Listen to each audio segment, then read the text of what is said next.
संतोष कुमार जब अपने ससुराल पहुंचता है तो उसके परिवार वाले यानी कि ससुराल वाले उसका बहुत सम्मान करते हैं। रात जब हो जाती है तो तरह तरह के व्यंजन बना के उसको खिलाते हैं और जब सोने का समय आता है तो सोने के समय सभी लोग अपने अपने बिस्तर पर चले जाते हैं। जब संतोष कुमार रात में उसको लघुशंका लगती है तब वह लघुशंका करने जाने लगता है तो देखता है उसकी बीबी और उसके साले की वाइफ यानी सरहद दोनों साथ में लेटी हुई थी और उसकी सासू भी वहीं पास में लेटी हुई थी।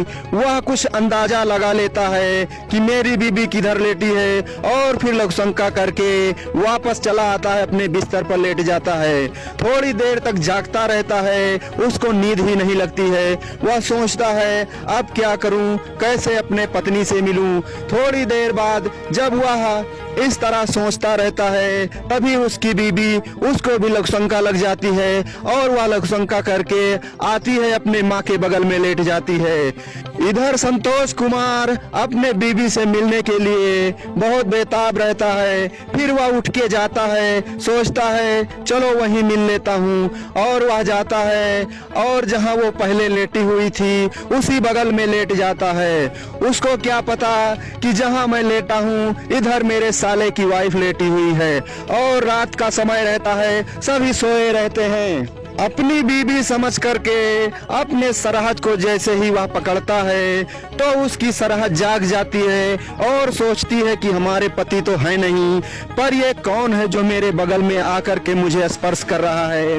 रूम में अंधेरा था और दिखाई ही नहीं दे रहा था, कोई किसी का चेहरा भी नहीं दिख रहा था, मगर वह समझ जाती है कि लगता है कि मेरे नंद से मिलने के लिए नंदोई जी आ गए हैं। लेकिन नंद तो यहाँ है नहीं, वो तो अपने माँ के बगल लेटी है और वह आनंद लेने के लिए कुछ भी नहीं बोलती है, क्योंकि उसका पति भी 1 साल से प्रदेश में था। उसके अंदर भी हवस की भूख लगी हुई थी, क्योंकि उसका पति बहुत दिनों से नहीं आया था। अब जैसा जैसा संतोष कुमार एक्टिविटी करता है वैसा वैसा वो उसी तरह होती रहती है और दोनों अवैध संबंध बना लेते हैं।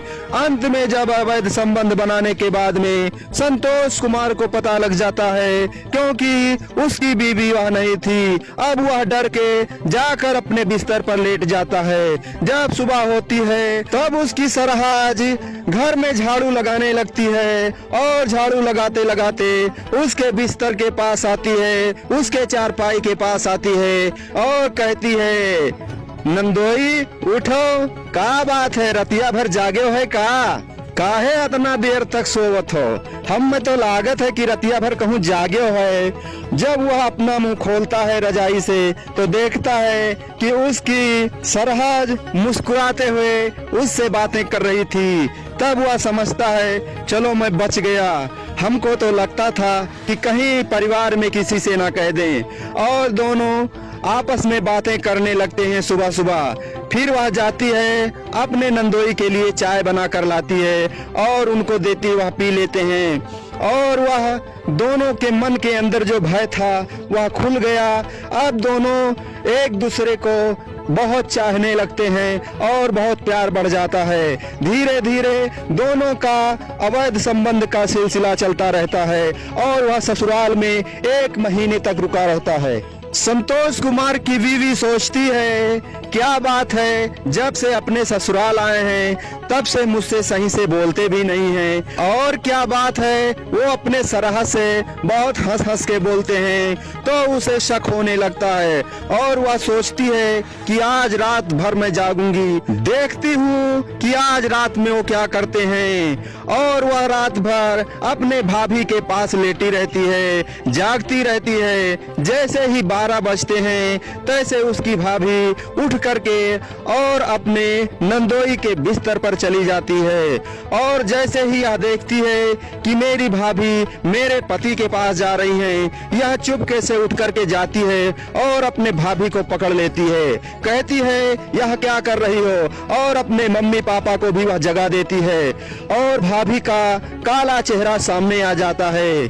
तो सभी दोस्तों से अनुरोध करता हूं, जो भी इस वीडियो को देख रहे हैं, अगर प्रदेश जाते हैं तो अपने बीवी को साथ ले जाइए, और अगर साथ ले जाना अच्छा नहीं बनता है तो कम से कम महीने में या 6 महीने में या 3 महीने में, जैसा भी आप उचित समझो, एक बार घर जरूर आना चाहिए, क्योंकि लब का डोज देना बहुत जरूरी होता है। तो दोस्तों, ऐसे आपराधिक मानसिकता वाले व्यक्तियों से सावधान रहिए, सतर्क रहिए।